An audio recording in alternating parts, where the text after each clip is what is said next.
stand and be recognized for their service. Veterans, stand.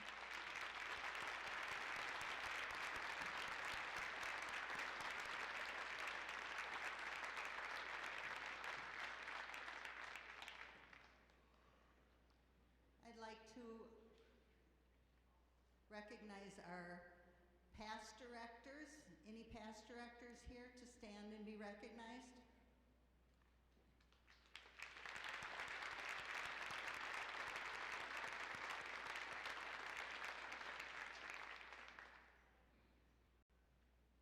I'd like to recognize our current board of directors.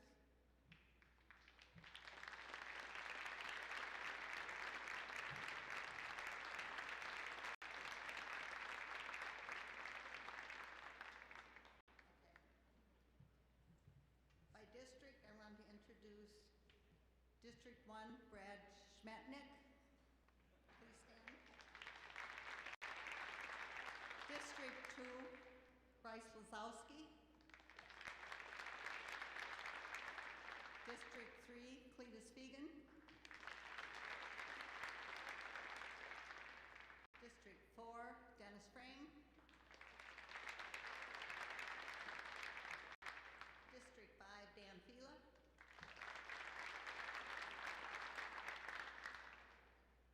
District 6, Steve Hogden. District 7, Gary Dvorak. He's not able to be here today. District 8, David Podler. And District 9, myself, B. Zing Shen.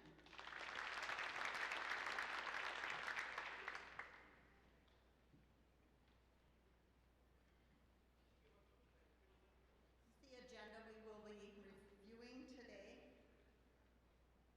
Right now, I'm happy to introduce our acting secretary, Dennis Frame.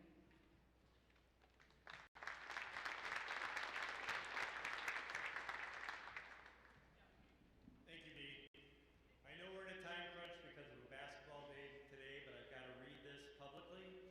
Dana Kilroy, being the first duly sworn oath, states that she, the editor of the Wisconsin Cooperative News, published in Dane County, Wisconsin by the Wisconsin Electric Co-op Association, that in the March 25 issue of said magazine contained a printed notice of the annual meeting of the membership of Riverland Energy Cooperative, reciting that such a meeting would be held today on Saturday, March 22nd, commencing at 10 o'clock at the Arcadia High School in Arcadia, Wisconsin, and that on March 3rd, 16,343 copies of said magazine were deposited in the U.S. mail with postage, that the copy that then had notice of the meeting and appeared therefore onto. That is how the notice is distributed. The co-op does not do a direct mailing. My second job is to announce whether we have a quorum. We need to have 100 people for a quorum. We have 309 registered voters today, so Madam President, we have a quorum. We'll go over the meeting. I will introduce the meeting now to our acting chair, John Bailey. John, you want to come up?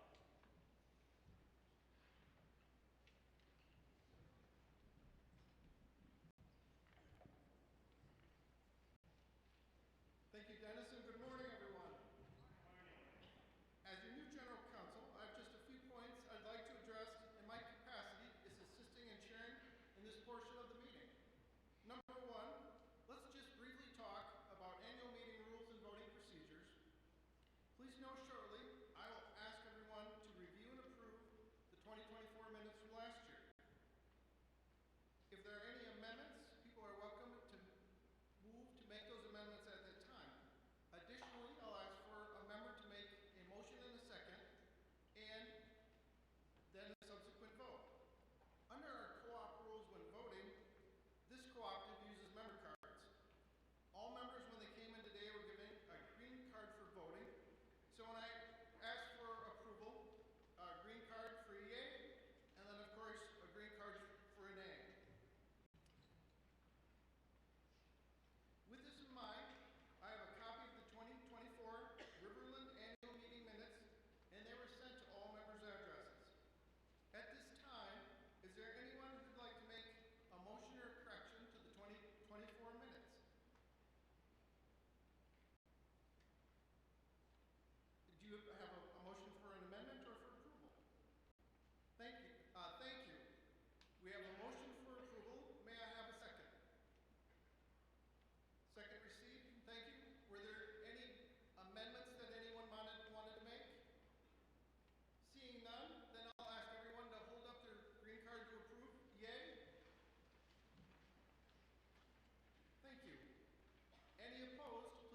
vote your green card as a nay.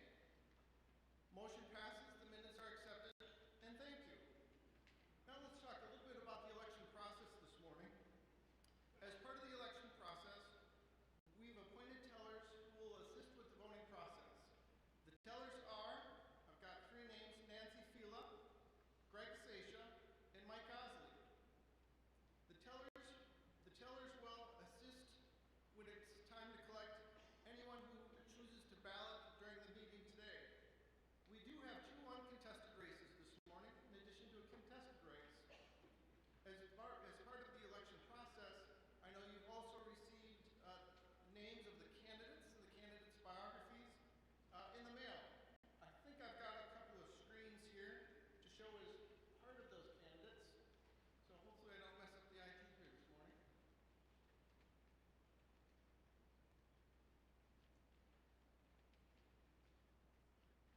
So Dennis Frame in District 4, who's the incumbent, who's running unopposed. We'll be voting in District 8 on Susan Powder, who's also running unopposed.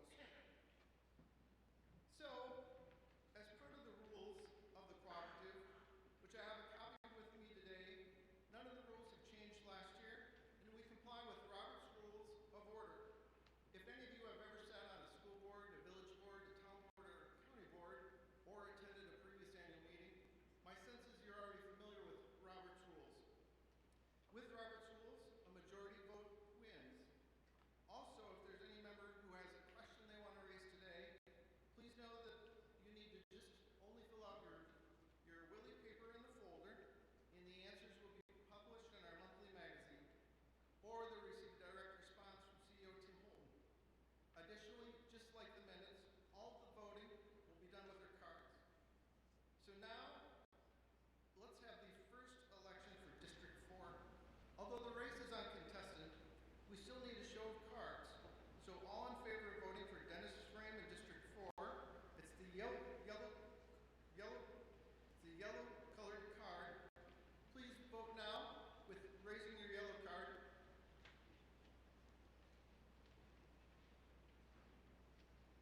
Thank you. Any opposed? Seeing none? Congratulations and thank you, Dennis.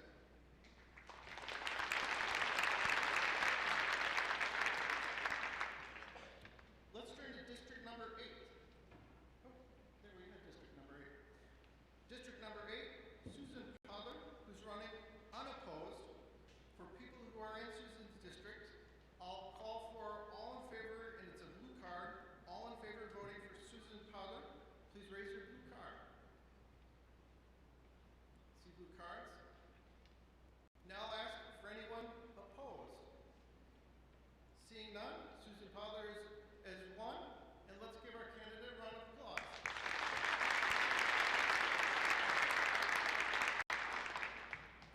So for District 3, we do have a challenge race. We have 3 people who are running.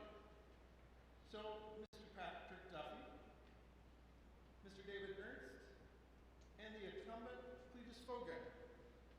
So what I'm going to do is, if you haven't voted online, you now have a ballot in your packet. Since this is a challenge race, what I'll do is, if you have a ballot, fill it out, raise it up. I will work with the tellers. We'll make sure we gather the ballot. We'll go in another room and we'll do the tabulations. And then when it's complete towards the end of the meeting, I'll come back up and I'll announce the winner. So that concludes my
I also know I have to be brief today because the Division 5 game is the first one today, so I will get moving. So, we like to start everything at Riverland with a safety moment because we are a safe, reliable, and affordable power supplier for our members. From the safety side, we're getting really nice weather out. I've been out walking myself. I see a lot more walkers, joggers. I've seen motorcycles out, and now I see a lot more kids out playing the streets. So everyone's a reminder to be a defensive driver and follow the laws and follow the speed limit driver because we need to be safe for the communities, provide safe electricity, but also make things safe for our communities and our employees. So if you aren't familiar with Riverland Power, the map on the screen is our service territory. Like Riverland, we have 23 other member distribution cooperatives spread through the western Wisconsin, southeast Minnesota, northeast Iowa, and a member down in Illinois. The map also shows our power supply resources spread throughout. The flagship unit is our Alma coal plant. So if you've been up to Alma, everyone knows the Riverland John D. Magic coal station. You see it right on the river there. We also serve a number of municipal customers, and now even a couple other cooperatives that aren't members like Riverland, don't have all the rights and benefits of Riverland, but Oconto near Green Bay is going to take power supply from us in 2026, and then a cooperative down in southern Illinois. So a way for us to spread our cost of doing business over more customers to help benefit members like you folks. So a little bit about get to know Riverland by the numbers. We are a G&T cooperative. We provide the generation and transmission of wholesale to the member distribution cooperatives. Again, through 4 states. We are headquartered in La Crosse, Wisconsin. We have service centers spread throughout. We provide power and energy to almost 700,000 people and members of the community. 400 substations, just under 500 employees. If you're a high school student, you're looking to go to trade school, college, or just want a good job, get into the power industry, work for Riverland, come work for Riverland. We've got good jobs and a good industry to work in. A little fact, we have a lot of transmission lines. We have almost 3,300 miles of transmission lines in the 4-state area we serve. We spread out all of our transmission lines in a straight line. You can get from Seattle to Miami. That's over 3,300 miles of it. So line workers are a great job. We have some retired line workers in the audience today that can tell you that's a good field to get into. On our power supply side, we have a lot of renewable energy in the system right now. As you can see on the screen, we have solar, almost 50 megawatts of solar, 200 megawatts of wind. We have some hydroelectric, which is water through dams, and we have some landfill gas. Going forward, we're going to talk a little bit about a grant we got from the federal government last year that's really going to expand solar, wind, and battery storage in our system. So that is good renewable energy, because I'm an all of the above energy source, right? Natural gas, coal, nuclear is all good, but we need the renewable energy as well. So on the dispatchable power plant side, we already mentioned the coal plant at Alma, John D. Magic. We also have a share of a coal plant near Wausau, Wisconsin, that's run by another utility. And then we have natural gas-fired power plants in Elk Mound, and a large gas plant over by Madison, Wisconsin. So that is our power supply, and as members and owners of Riverland, that is your power supply that you have ownership in as well. So major accomplishments for Riverland in 2024. We were part of something called the New Empowering Rural America grant process by the federal government. If you've been sitting in here a long time, you're lore legend of your family, you know that the cooperatives were formed as a New Deal program back in the 1930s to electrify rural America. It was a federal government program to get electricity out to farms, businesses in the rural communities.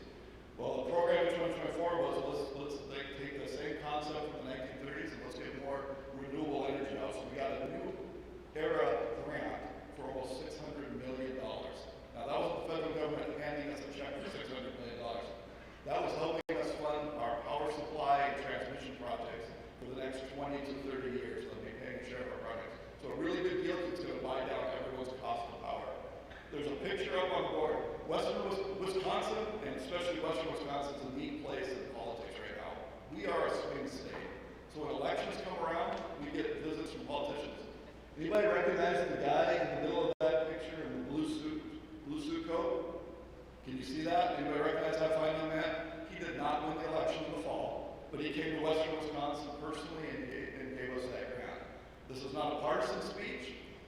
2020 election, we had the Vice President, Mike Pence, come to Riverland as well. So it's a cool time to be in Wisconsin. We're getting some interesting political with it. Now, in the States, there's a fine young gentleman, about literally 6 inches from the most powerful person in the United States. You may recognize that person. Our very own Dennis Frank. Dennis, did you use the president when you were up there? There you go. So, anyway, I think that's a pretty cool picture. So we Riverland, and then by extension our members, got a little bit of help from the federal government. We also got 2 other major grants for solar and battery storage, because that's going to be the future as well. Renewable energy with energy storage, plus coal, gas, nuclear. It's got to be an all-of-the-above strategy. We'll see how that fits in here in a little bit. So we do have some issues and challenges in the power supply industry. There has been a major push over the last 2 decades to decarbonize, right? CO2 is supposedly bad, causes global warming. We are seeing more and powerful storms across the country and across the world. So there's probably something we do need to do as a country, so we've been decarbonizing. But because we've been decarbonizing, we've been retiring power plants at an astonishing pace. A lot of the old coal plants are on the way out or already retired. Gas, a lot of folks don't think you should be burning natural gas for electricity. Nuclear plants everyone for the 60s, 70s, 80s, 90s, nuclear was bad. I think there's going to be a nuclear renaissance coming. We'll talk about that. But we got to a point where we're retiring our power plants that we rely on for the electricity we need. The industry is starting to recognize that. Something called NERC, the North American Electric Reliability Corporation. It's a nonprofit, non-government agency that makes sure that we keep the power grid reliable, all of us utilities. They are warning us that we are setting ourselves up for the potential for rolling blackouts in this country if we continue to retire the power plants we need and that consumer demand and usage by everyone continues to grow. The Midwest Reliability Organization, where we sit in the Midwest, has said that for the first time, they have their first extreme risk of uncertain energy availability. Wind, solar is great, but when the wind doesn't blow, the sun doesn't shine, and we're relying on those things ever more, that can cause us problems. We have to do something as a country to make sure our energy supply is stable. Everyone needs electricity, especially when it's 20 below or it's 95 degrees and humid. We all need electricity. That's an important, vital part of our lives. So I've been in this industry since the late 1990s, almost 25 years in the industry.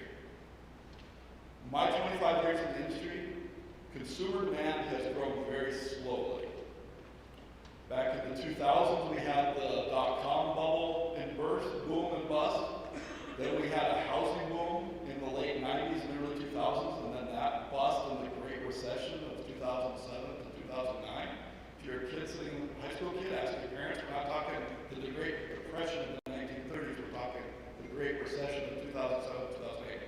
So consumer demand wasn't growing very much. So we were able to retire power plants because we were building new things. We could retire the old things because the usage matched with energy efficiency, more efficient appliances, more efficient buildings.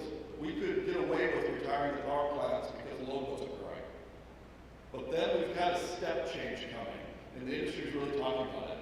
Consumer demand usage is going up, and it's going to go up through the roof. Anybody heard of artificial intelligence? All over the news these days. Data centers, crypto mining, extreme use of energy. Those things are coming. So for the last decade, we had 5% consumer demand. This slide says we're going to see consumer demand in the 20 to 40% growth in the next 5 to 10 years. That's going to take a lot of new power plants. That's going to take a lot of new power lines. And not only is it data centers and artificial intelligence coming, it's electrifying the economy.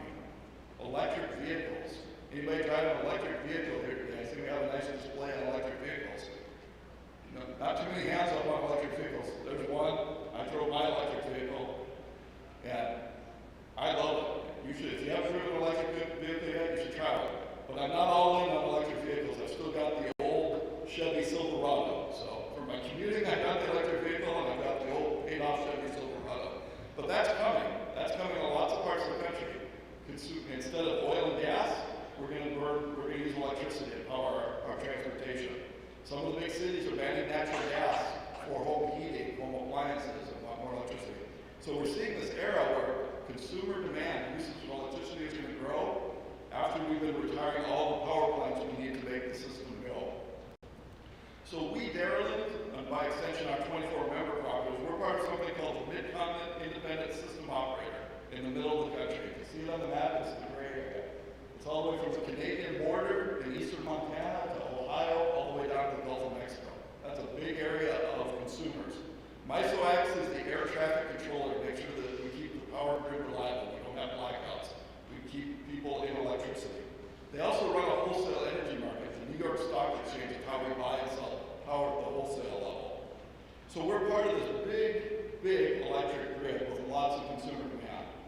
So let's talk about consumer demand and where we are with our power plants. This graph is a picture of 7 days in the winter. This is from January 1st through 7th of 2025. So one of those times when we probably were down at below zero in temperatures in the upper Midwest. The pink is all of the consumer demand, all of the power usage in that gray area in the middle of the country. That's how much power people used over that 7-day period.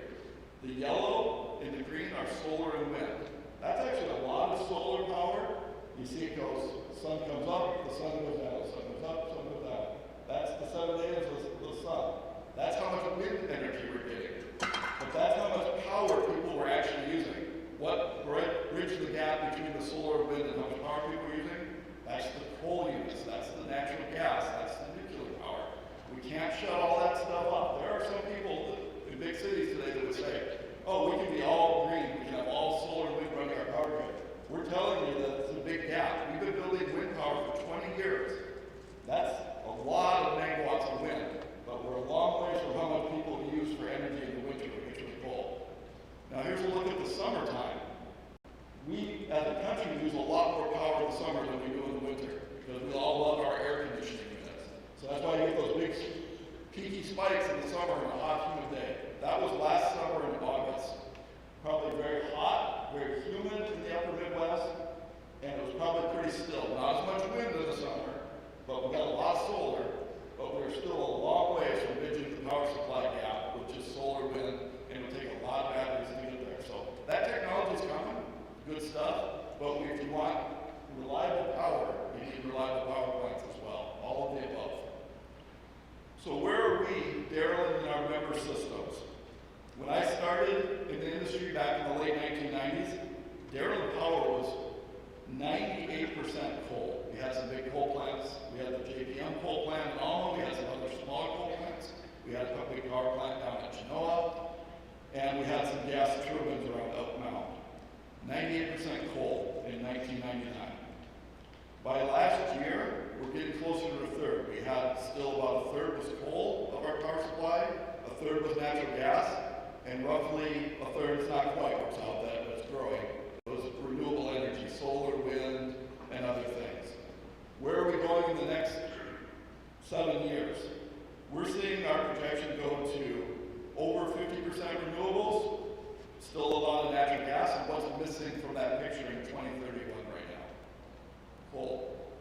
That is not saying we are shutting down the coal plant at all. That is saying that there's some Environmental Protection Agency, EPA regulations that are currently in effect that would say we have to shut down all coal in this country by 2031. So if we have to shut down all coal, which will mean that gap by 2031, can we do it? I don't know. I think that would be pretty hard. But we have an election in the fall. Elections do matter. We've got a new administration, and we've got something called the Department of Government Efficiency, and they are cutting regulations and cutting other things. So that might change what the EPA is thinking, that might change the future of coal in this country. So just because this graph shows no coal by 2031 doesn't mean that's what Riverland will be. That's just the laws of the land as they stand. So, power supply. We got to build a lot more power supply, but we also have to build a lot more power lines, big transmission lines. So that MISO, that air traffic controller the Midwest we're part of, they recently approved $10 billion in new transmission lines across the upper Midwest. 18 new big power lines, like the ones we see on the way to Madison, or you see the one that came from Alma down to La Crosse, those big 345 kV lines. 18 more of those that are going to be online by 2030.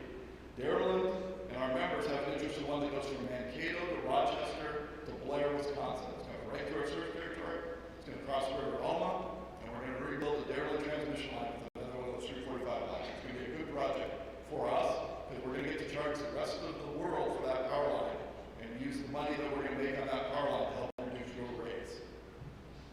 But $10 billion by 2030 wasn't enough. They just approved another $22 billion of power lines by 2034 to 2036.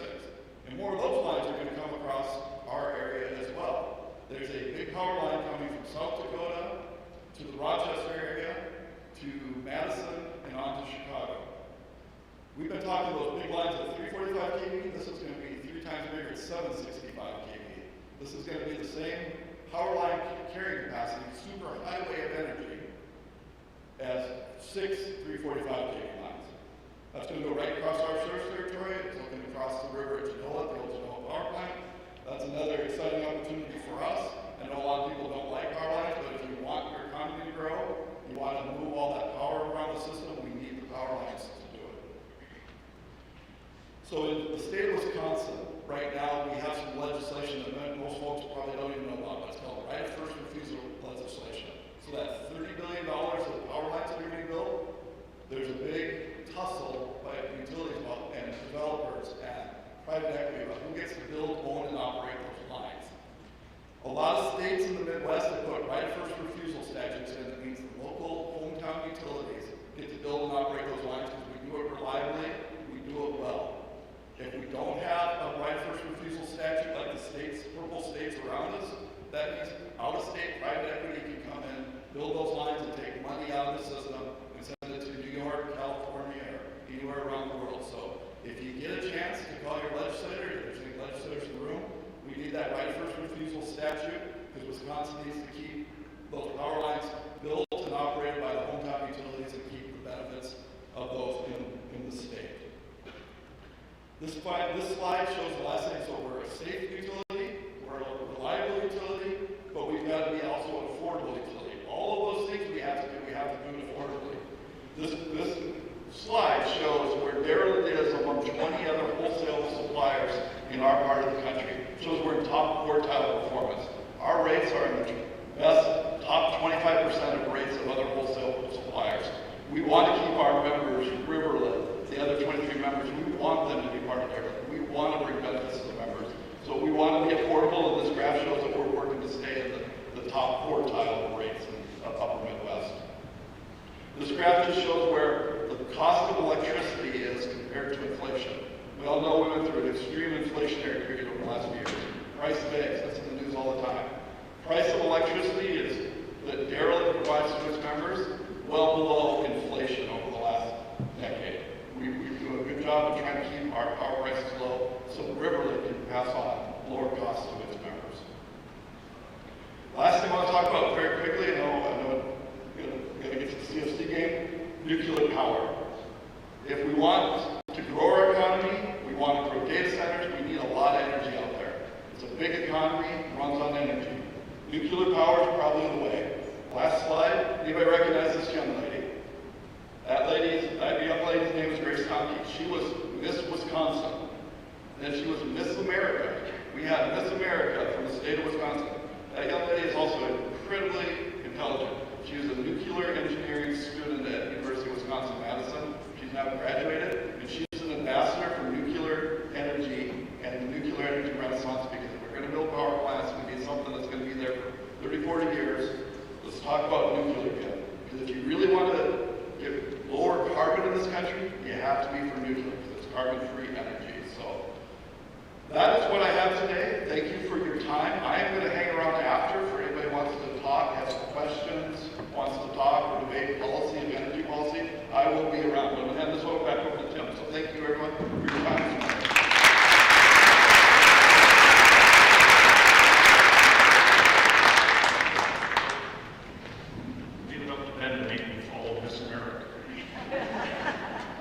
Before we get started here, we still need to collect ballots. You need ballots that you have for District 3. Please hold them up and we'll have tellers come around and grab them.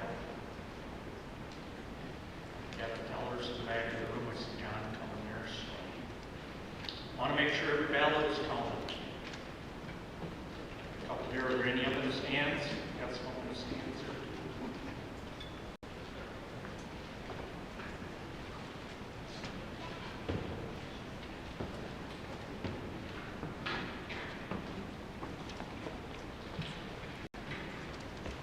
Anybody else?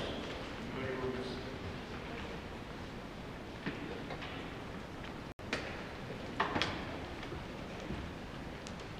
All right, let them go and count the ballots. Well, first off, thank you very much for coming today, taking time out of your busy schedule. Not only want to thank the members for coming, but really want to thank the employees of Riverland Energy. We've got a great group of employees that put in a lot of work to put this, not only this together, but also just in their daily jobs. So with that, please give a round of applause. So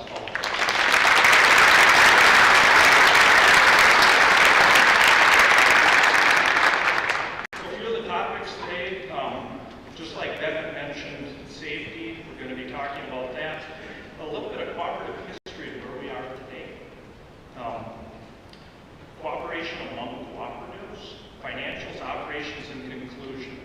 I want to start off with thanking Ben for his presentation. Just like you're all members of Riverland Energy, Riverland Energy is a member of Riverland Power.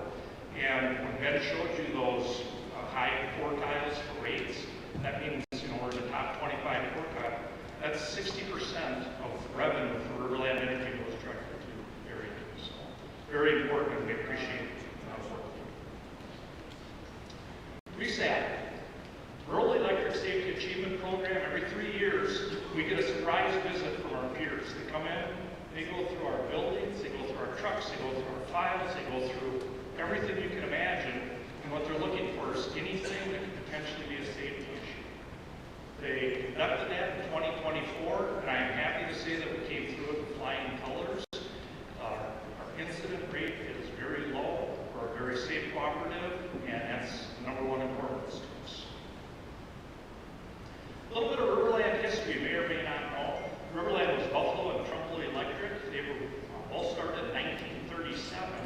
Riverland was formed June 1st of 1999.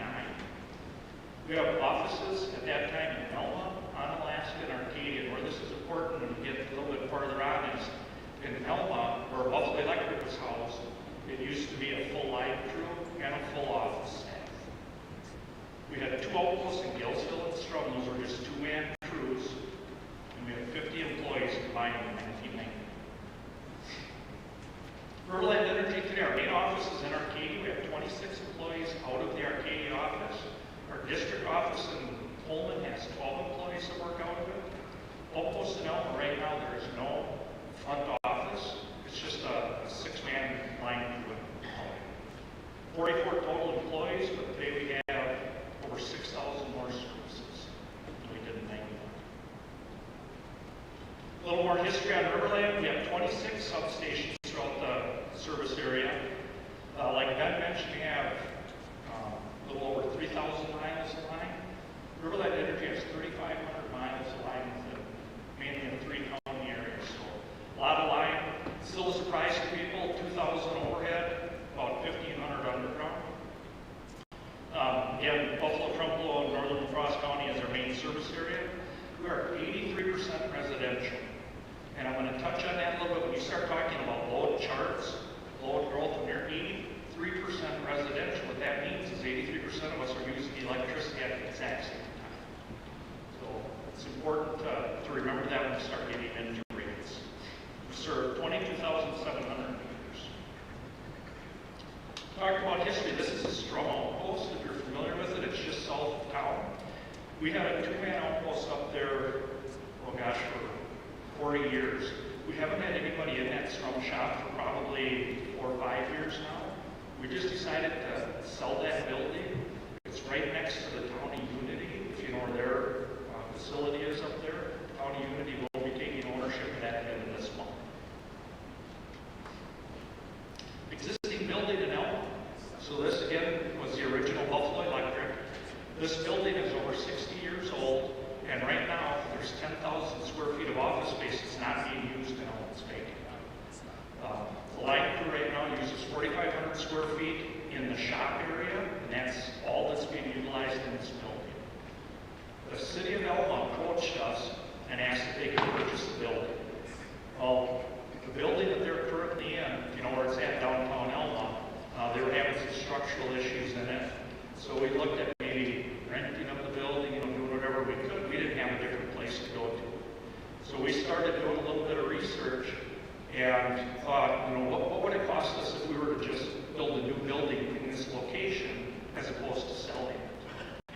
This building alone is going to cost us well over $300,000 just to raise it, and we have power lines that go over it that wouldn't allow us to build any taller. So that kind of forced us to start looking at new locations for a shop. So what we did is, if you're familiar with Riverland Power's off site, it's a couple miles south of Elma on Highway 35, and that's where they have their landfill. They agreed to sell us 5 acres of land right across from Great River Harbor, if you know where that's at. They agreed to sell us 5 acres of land, and our intent is to build just a new outpost there, which is just going to be lined through this, just a rendition of it. So this building, we are still in the design process. Our goal on this is to have as many local member contractors as we possibly can. So mid-April is when the bids will be let out on this. Probably be open for about 3 weeks, so if you know anybody that wants to bid on any portion of it, we'll also have something on our website. But make sure you get hold of us, get your bid package, and our hope is to start this in metering. I want to touch on this, and this kind of says how things have changed. I want to talk about what metering has done for us at Riverland. Just how smart is a smart meter? Just kind of a quick overlay of what these smart meters do for us. Not only do they tell when we're out of electricity, they tell if we have points. They give us load curves. Every 15 minutes, we know what your reading is, so that we can tell where is our system going. Are we peaking? Are we not peaking? At what times? So a smart meter gives us a lot of information. The part I want to focus on today is outages. This last year we had a tough year with outages with all the storms, so I kind of want to explain to you a little bit of what these meters do for us. When you look at this slide, the main map right in the middle of that is every dot that you see on there is a meter. So we have this in the entire system, right where every meter is. That meter, once you slide down to the left-hand corner, if that meter goes out of power, what it does is it tells our metering system, okay, this meter no longer has electricity.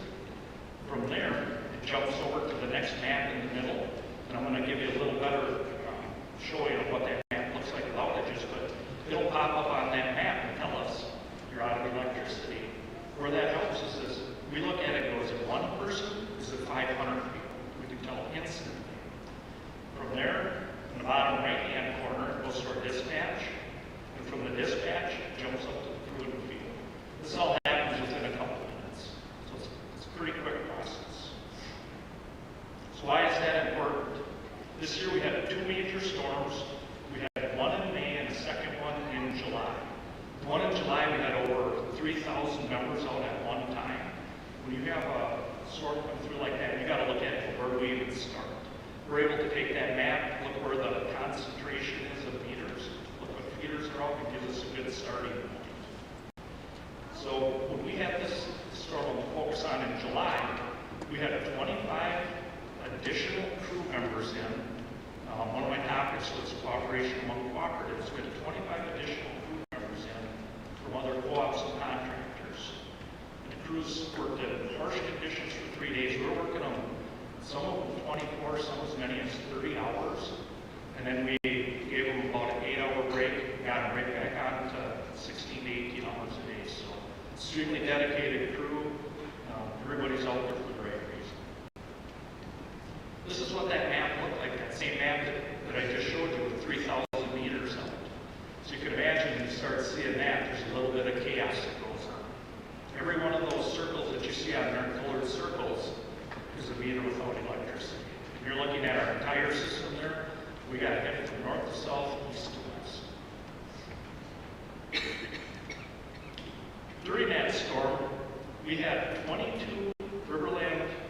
personnel in the field. That's between linemen, and then we also have people going in front of the linemen looking for down trees, whatever that they can help to kind of expedite things. We also have 21 employees in support roles. You know, one of the things that you don't think about when you have a storm like this come through, we need material, we need fuel, we need hotels, we need food.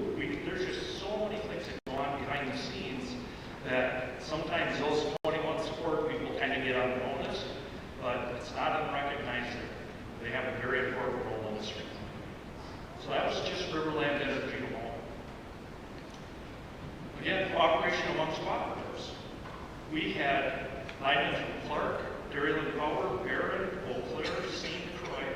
Our contractor that we worked very close with, Jader Meister, we had linemen from them.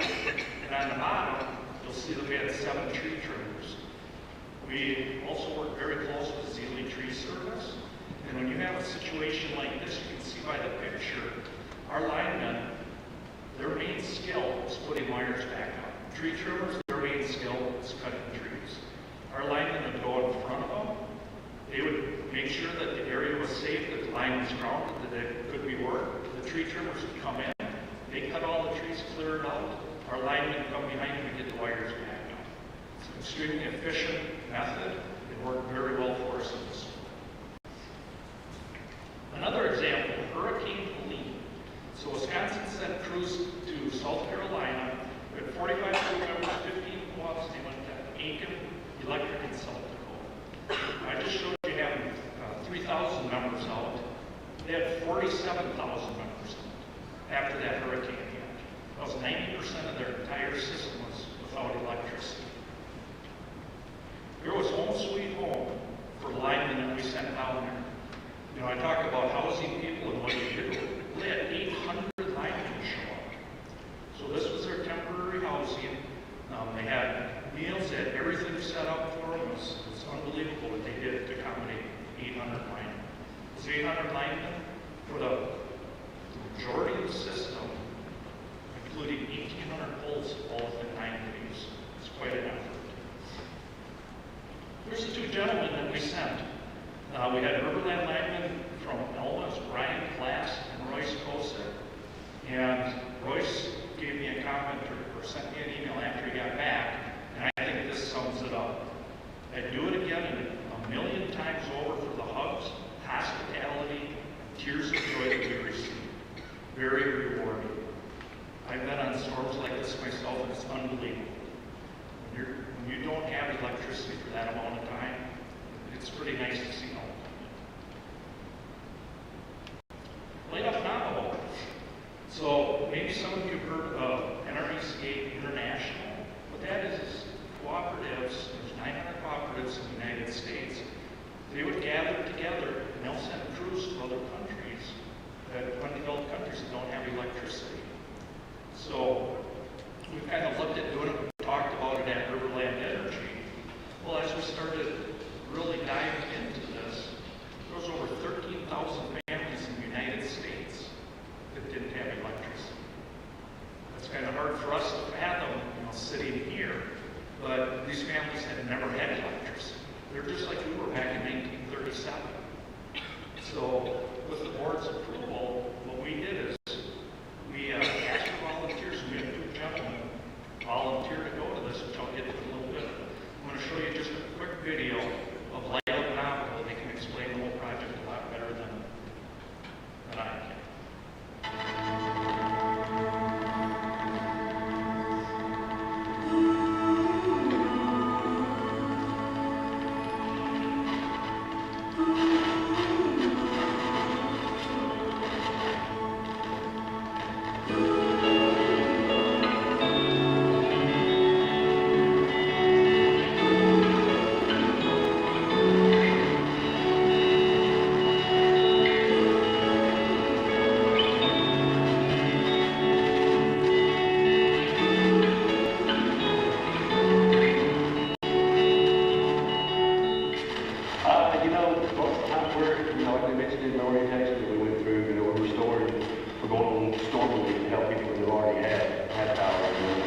Back then, they've been out, a week, maybe a month at the most. people that have never seen it before, and to you know, be out here, and it's just a whole experience altogether, and we're just so proud and humbled to be able to be a part of it.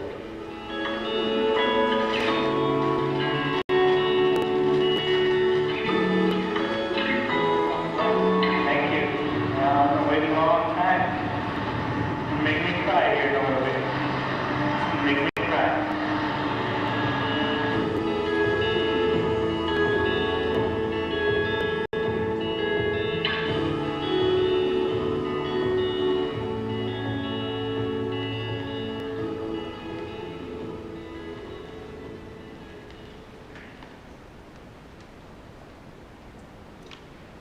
So the gentleman talking there was a little bit hard to understand, but what he's saying is that as electric cooperatives, just like Riverland Energy, we get called to other cooperatives quite often to help restore power.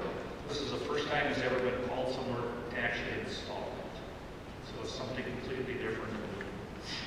The screen that you have up right now, it kind of shows the Navajo Nation. I had no idea the mass of it. It covers parts of Arizona, Utah, and goes into New Mexico. Right in the center, Canada is actually the town that we went to help out.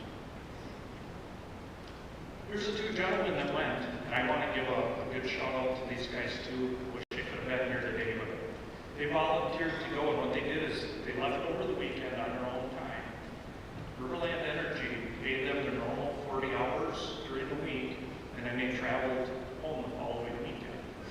When they got there, they were putting in a minimum of 16 hours a day in brutal conditions. I think they said that the coolest they got was 100 degrees, the hottest was 120. So they did a fantastic job. This was Nick Couple and Hayden Graham.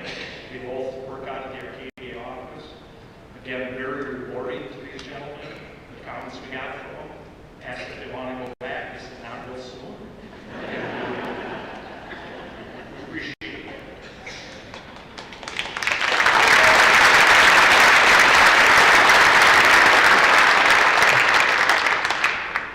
This is just one of the pictures showing the conditions that they were working. I'm going to touch a little bit on financials. The reason that this is important is these are numbers that we do publish, and I want to kind of break it down just a little bit so that we understand it a little better. We have operating revenue $44,771,000, operating expense $42,968,000, operating margin of $1.8 million.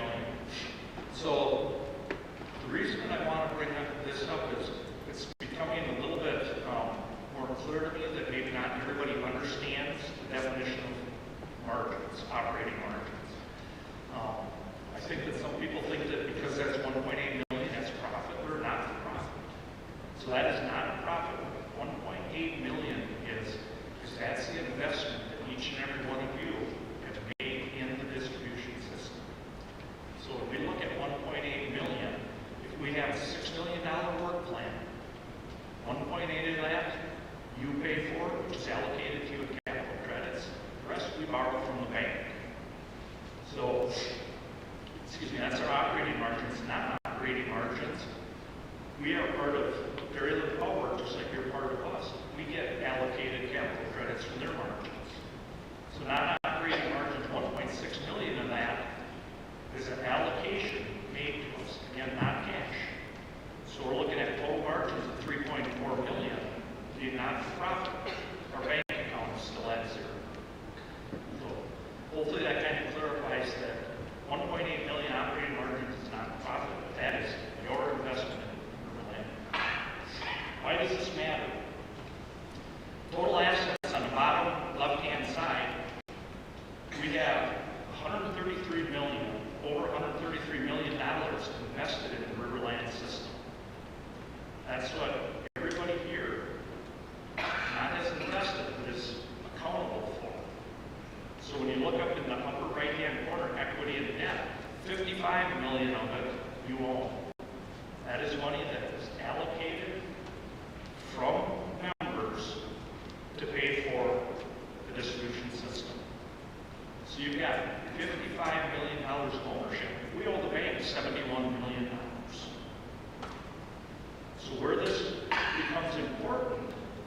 is when you start looking at those two equations, our lending unit wants us to be at a minimum of 40% equity to asset. If you do the math on those, we're at about 41, a little bit over 41. It's a good, solid number. The average in Wisconsin is typically about 44. So we're in a good financial position, but just wanted to kind of, I guess, maybe explain that a little bit more. Mentioned this a little bit, operating revenue, 83% residential.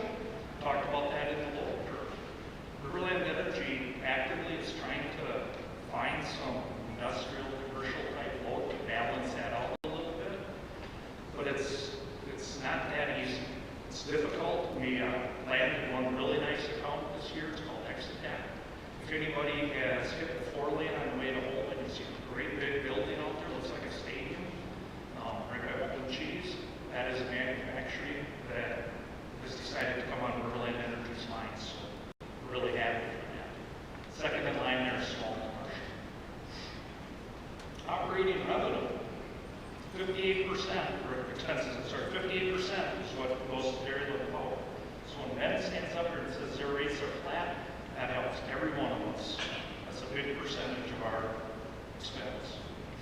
I want to touch on inflation. I know we're all sick of hearing about inflation, but I want to kind of turn this over to the good side of inflation, which is if you look in 2024, we're at 2%, which is a good thing. It's manageable.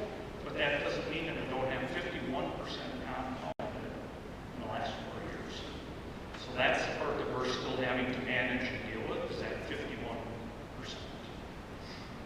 When we talk about 51%, when we bury high voltage electric lines, we use two different kinds, 1-aught and 4-aught. 1-aught cable is up 83%, 4-aught's up 96%. 15 kVA transformers, the majority of the transformers we set are 15. They're up 76%.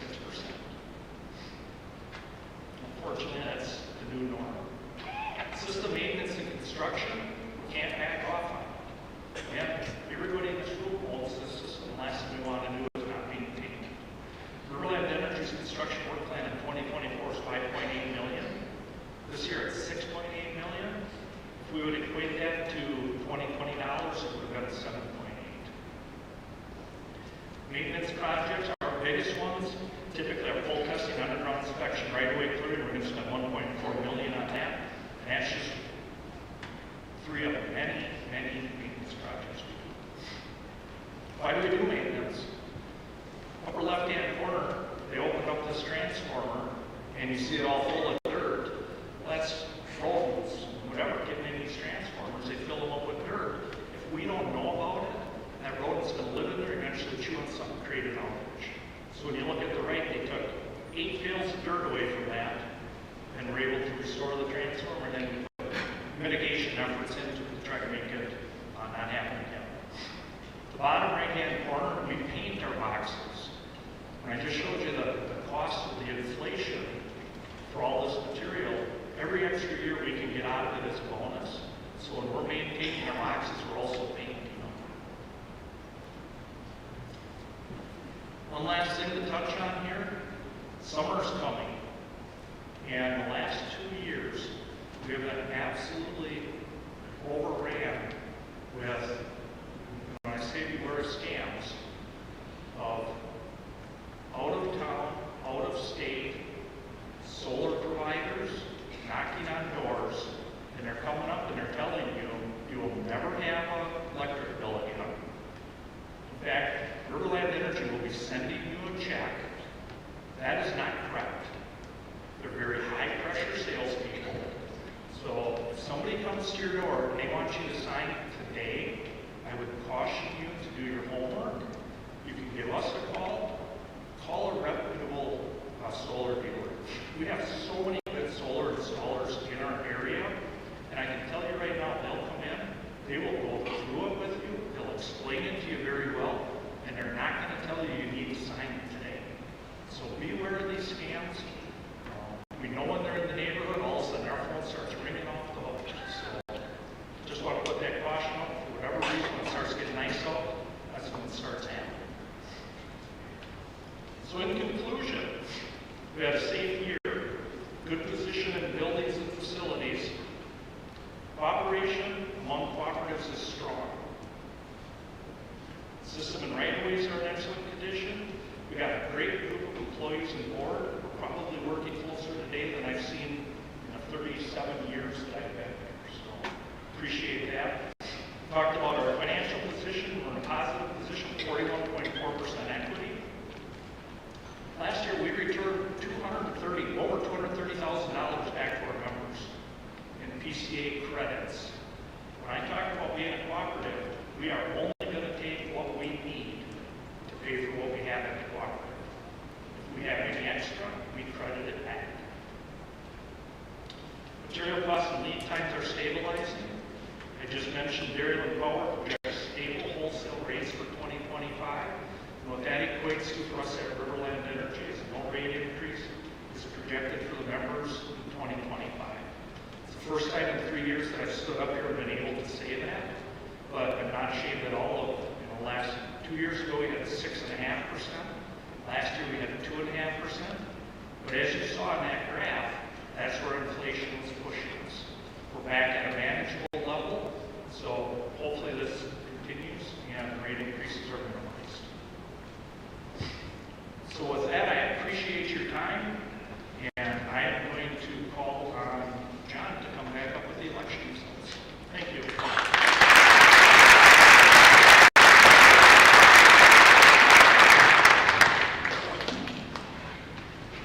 I know you have an important game starting here in a few minutes, so I'll talk very fast.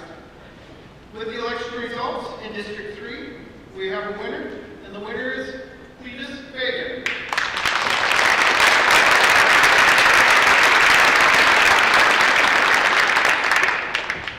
So with that concludes the business portion of the meeting this morning. Were there any other new matters to discuss? Seeing none, I would take a motion and a second to adjourn. Would someone like to make the motion? So moved and so seconded. All in favor, hold up your green cards. Opposed? Motion passes.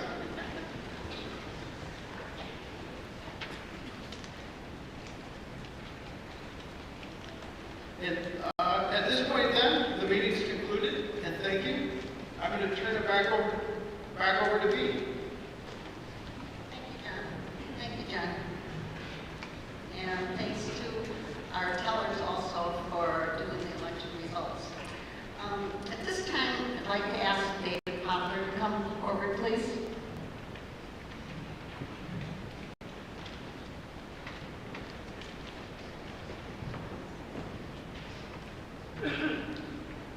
David Podler has turned out on the board, so this will be his last meeting. David has had 16 years. The board, I'm just going to read a quick script here. During his 16 years on the board of directors from 2009 to 2025, David achieved many significant milestones. These include serving as the Riverland board president, his election to the WECA board, and becoming its president, played a key role in making WCA a standalone entity, and received the ACE Award,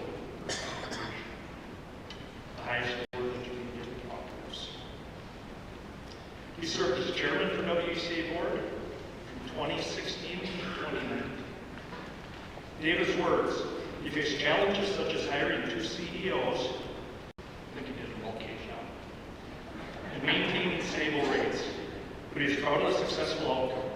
Being part of a professional board allowed him to speak freely and collaborate effectively. He's proud of the current board and Bea's leadership, believing Riverland Energy Cooperative has a bright future. And on a personal note, David, I would like to thank you. 2 years ago, when we had a position open, vacated as a CEO, I contacted David and said, would you consider interviewing me? He graciously gave me an interview, brought me into the board, hired me as the interim, which I guess about 6 months later allowed me to interview for the permanent positions. For that, David.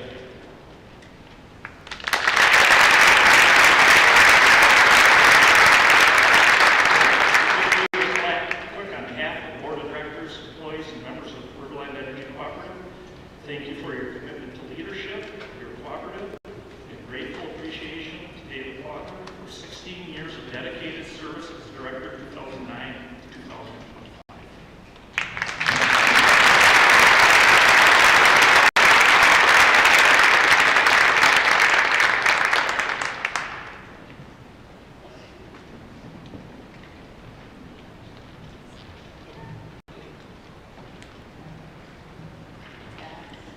Personal note, I've enjoyed working with Dave just so much. The past 7 years, I know his dedication to the board and his constant duty to do what is right for Riverland Energy will be felt in the boardroom for years to come. So, again, thank you, Dave. I really appreciate it.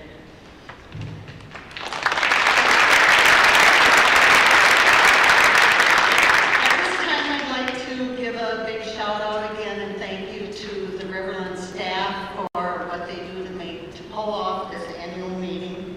The employees also of Arcadia Public Schools for the fine facility and the caterer who prepared the meal today for us. And then finally, thank you to our members. You are the ones that make the cooperative what it is, and for being here today to participate and make our cooperative successful. Immediately after the meeting today, our board of directors will meet to have our reorg meeting in the another room here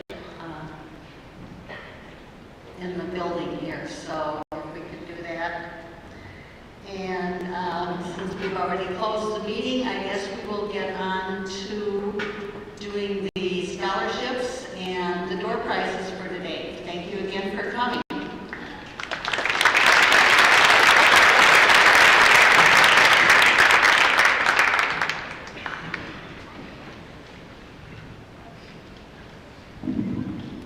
All right, kind of a time that I know a lot of you have been waiting for. I'm going to turn the mic over here. We're going to have Jordan Lee, who's our communications and marketing specialist, along with Jennifer, who's our manager of member services. They're going to be doing the drawings for you today. Just a quick kind of reminder of how this works. So we're going to be giving away $35,000 today regardless. So what we do is we start out, we have 2 $1,000 scholarships for each school. We're going to have it up on the wheel. Everybody from that school is on the wheel. We spin it. If your name comes up, you have to be present. Just let us know that you're here. If you're not present, we spin it again. After all of the $1,000 scholarships are out, we're going to draw for $5,000. Everybody's name is back on that wheel for $5,000. If we spin and you get that $5,000, it's your choice if you want to take the 5 or the 1. We want to give you a choice. If you choose the 5, which I'm assuming you will, we're just going to do another random drawing for the $1,000 that you just gave up. So does that make sense to everybody?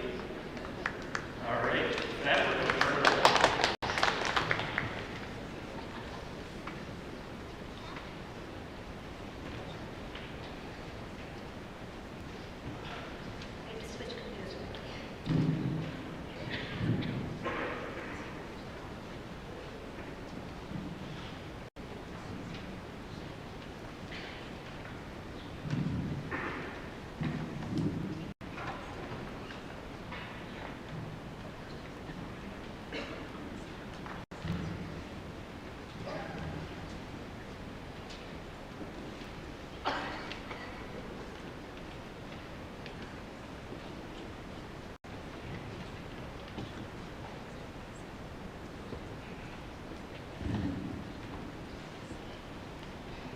We're just going to sing a quick song while we're waiting here. I just want to also make a plug for Operation Roundup. If anybody hasn't seen that or doesn't know what that is, right now we have members that round up your bill every month. I guess it's Community Cares Operation Roundup.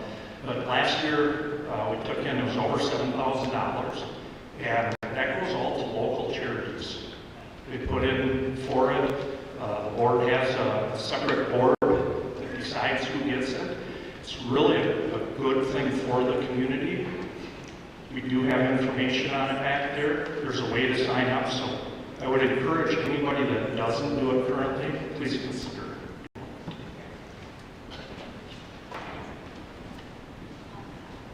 Perfect. So we're excited to announce the scholarship awards. Tim kind of went through all of the details, so we will start with our first school.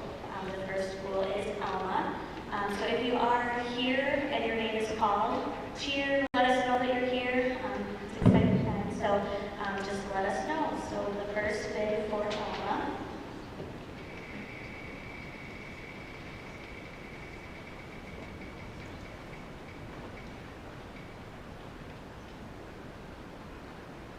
Kemper Armstrong, are you here? Going once, twice. Okay, next spin for Alma.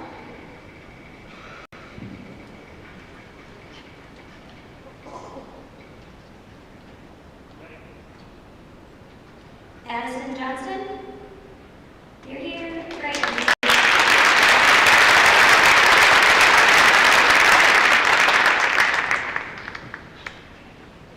And the second one for Alma.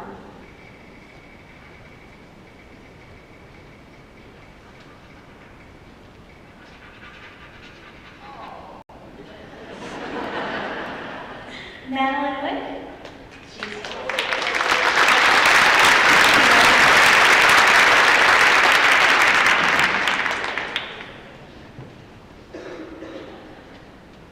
The next school is Arcadia.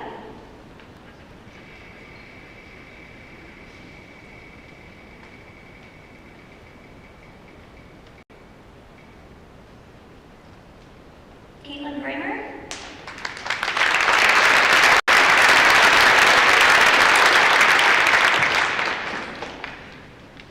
Second spin for Arcadia.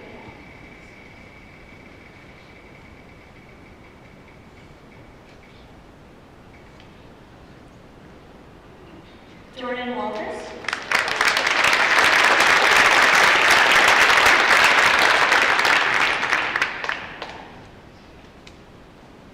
Blair Taylor.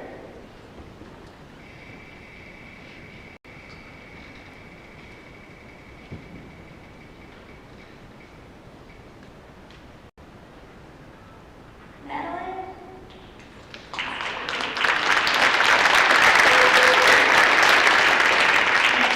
Next spin for Blair.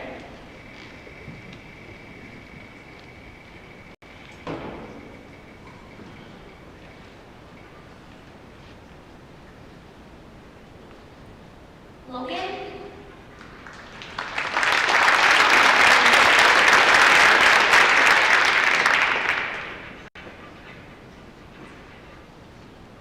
CFC. This one.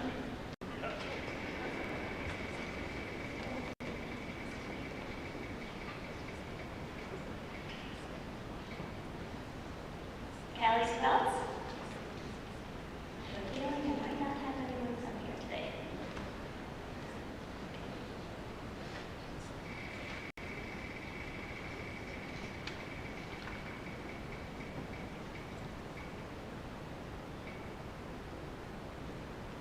Anna?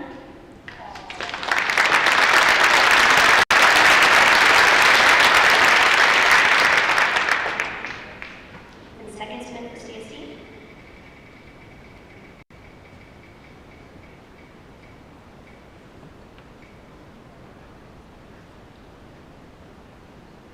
Aubrey?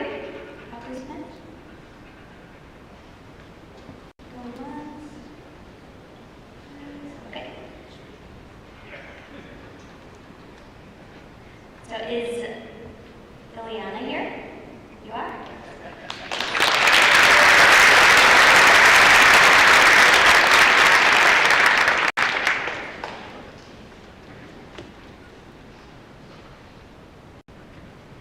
we only had one applicant from Durand. Is Landon here?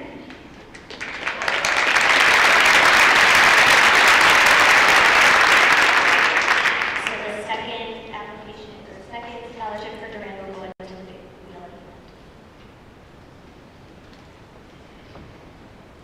Olivestrom also only had one. Is Brady here? Brady, once, twice.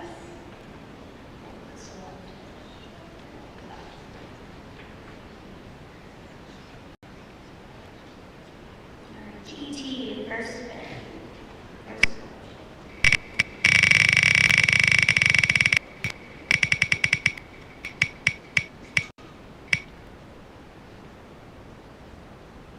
Jensen? Are you here? One?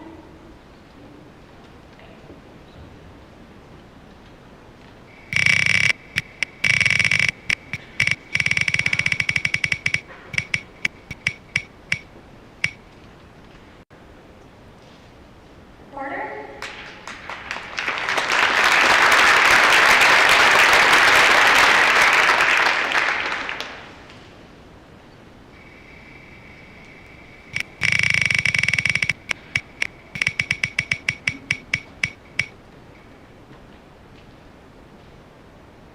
Grant?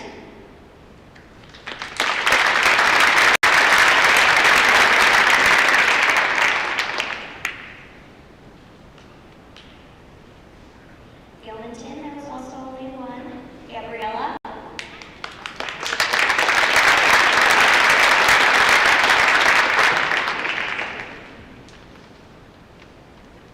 Holman?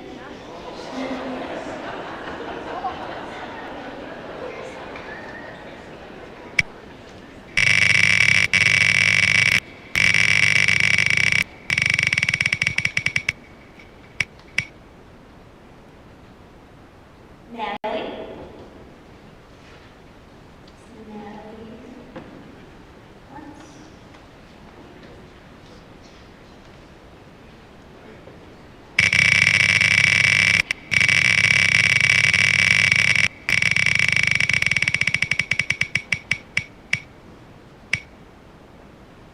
Jonah?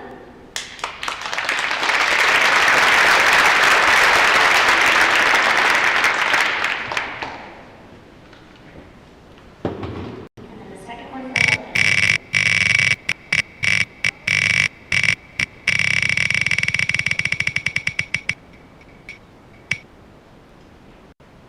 Shania?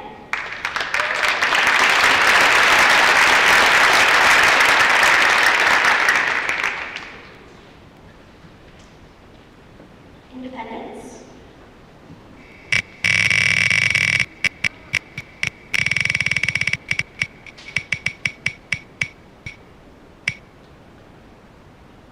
Cassidy?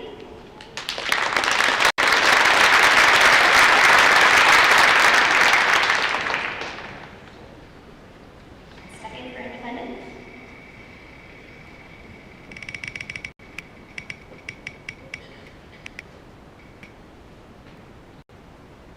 Andrew?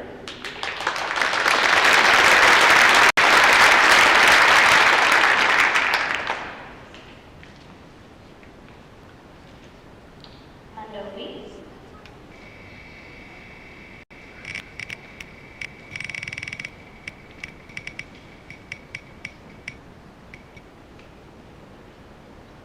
Denton?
Landon.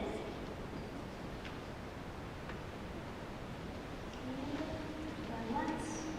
Twice.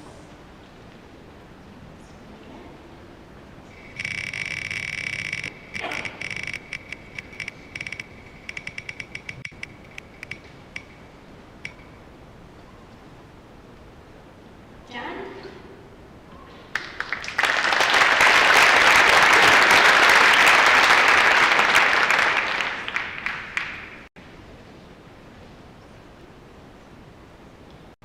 Now down to the $5,000 scholarships. So everyone's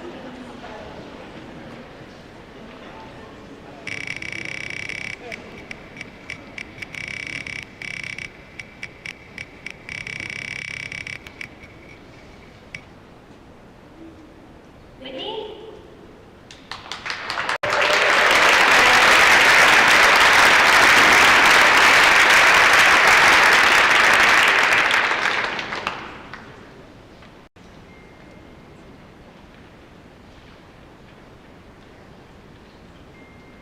So we'll have 4 additional spins from this wheel for the last $1,000 scholarships.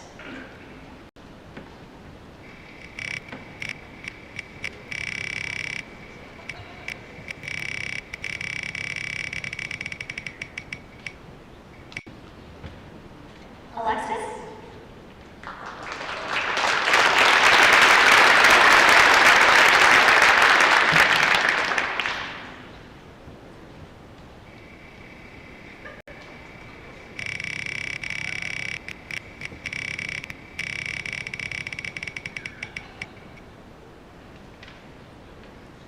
Aubrey. Aubrey.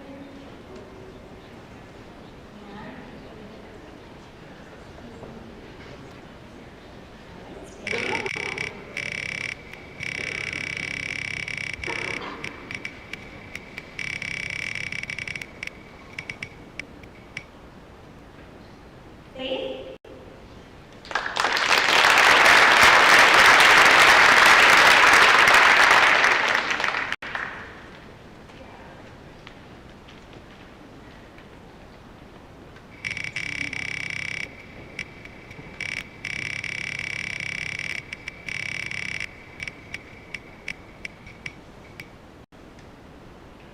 Kinley.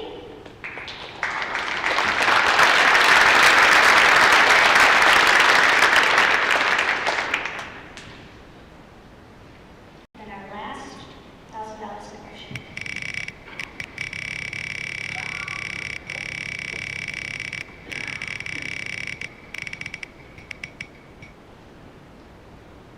Cody. Cody here.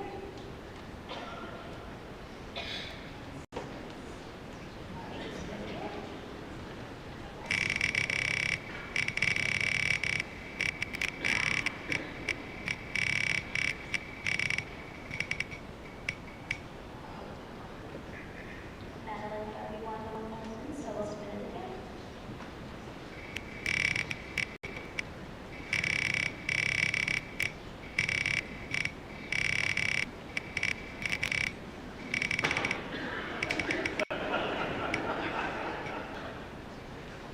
And Cassidy had already been pulled as well. Making it interesting here for the last of them.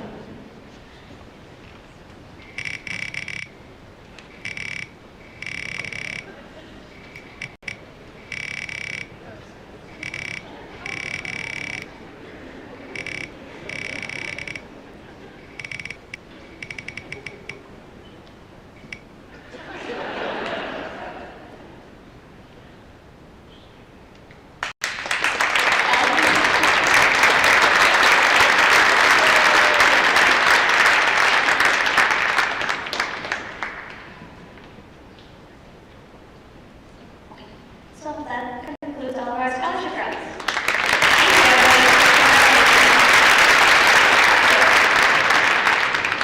Following the meeting, you'll pick up your letter and sign out with Sharon and Tammy back there. They're waiting in the back, so you'll step back at the table and collect your paperwork. Next, we will do the door prizes for kids. Kids' door prizes, please.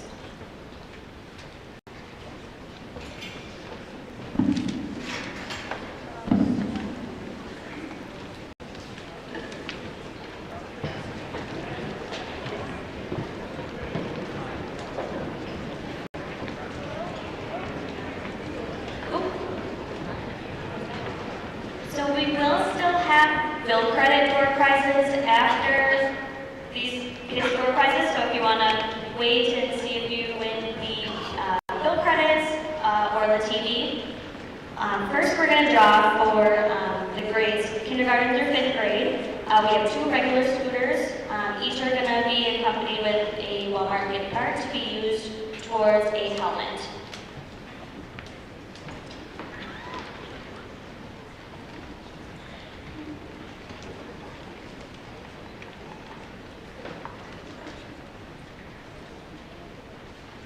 Pearl Valdera.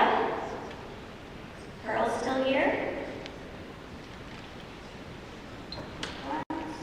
Pearl. Okay, good job. Paisley. Nesbitt. Paisley.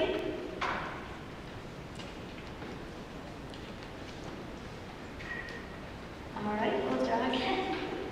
Third chance here. Helen Bays. There we go.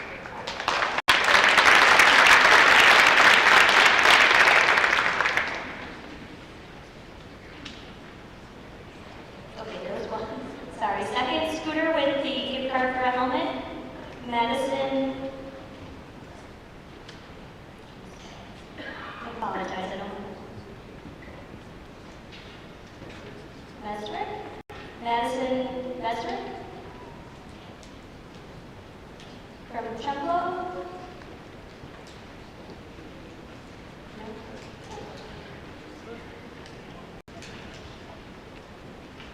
Kate Waldera?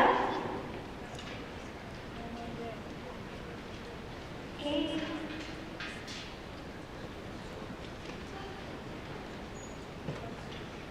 Marjorie Kuka?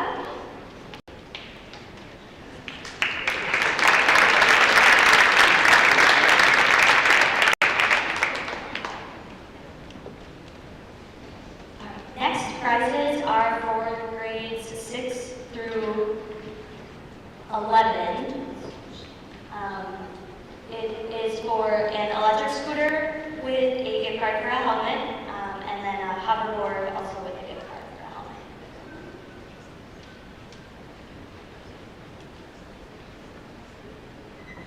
Owen Teach.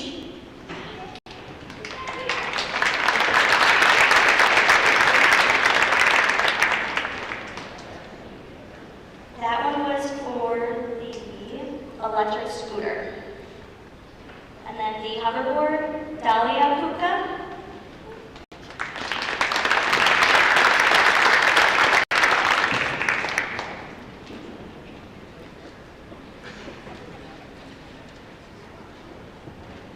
Seniors, if you're still hanging around here, you still have a chance at some $25 gift cards. The first one is going to be for Culver's. Adam Schmidt.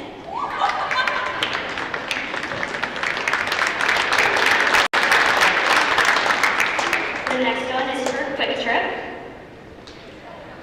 Dane Mueller.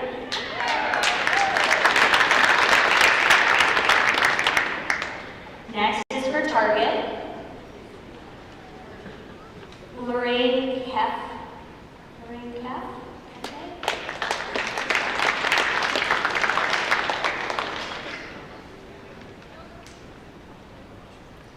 Buffalo Wild Wings is the next one. Eden Matika.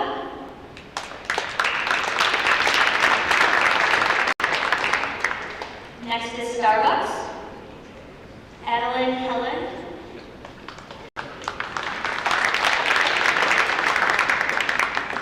Another Culver's gift card. Haley Sluga.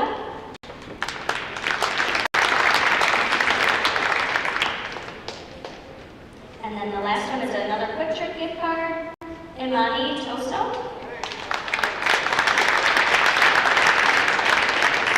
after the bill credits are pulled and the final door prizes are given, you'll stop after the meeting. Tammy and Sue are off to the side here waiting. That's where you'll pick up your gift cards and kids' door prizes. So next we'll go on to the bill credits and TV. So what we're going to do, we are going to pull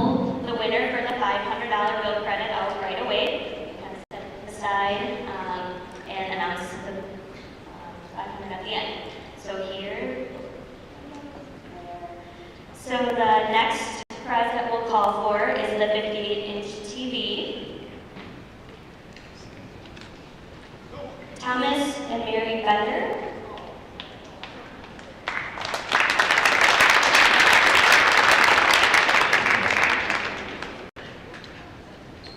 Next is a $100 bill credit. Christina or Patrick Shea.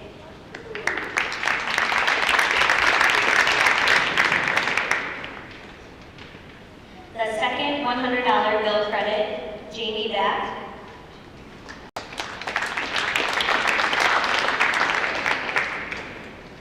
And then on to the $50 bill credits.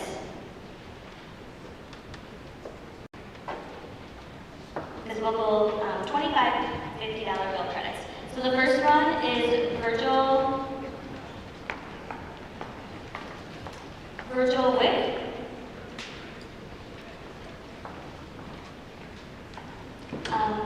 Next will be Deborah or Kim Randall.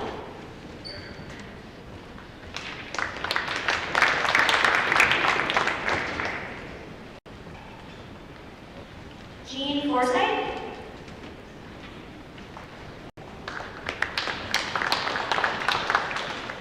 Lee Schmidt.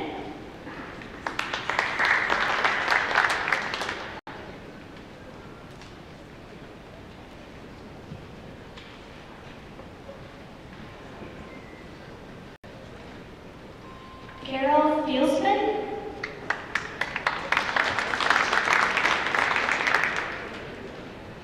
Tony Pica.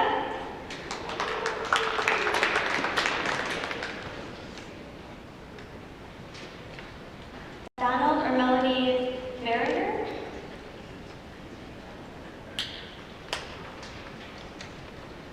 Amber Miner.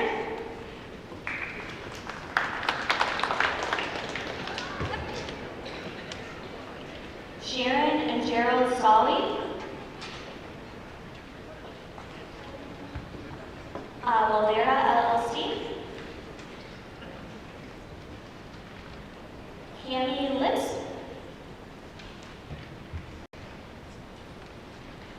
Derek or Bailey Waldera.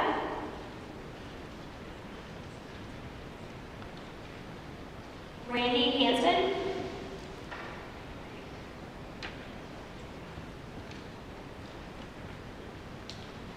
Nicole Hoffman.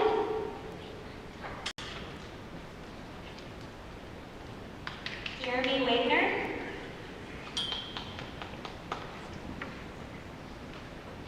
James Blakey.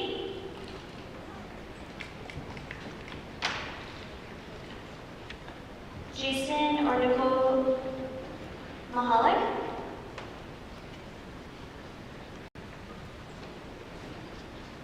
Charles Kruger.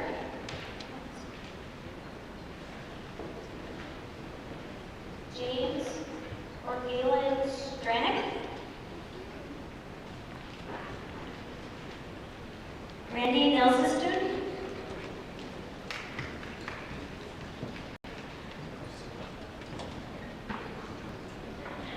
Brian Styleman. Justin Johnson.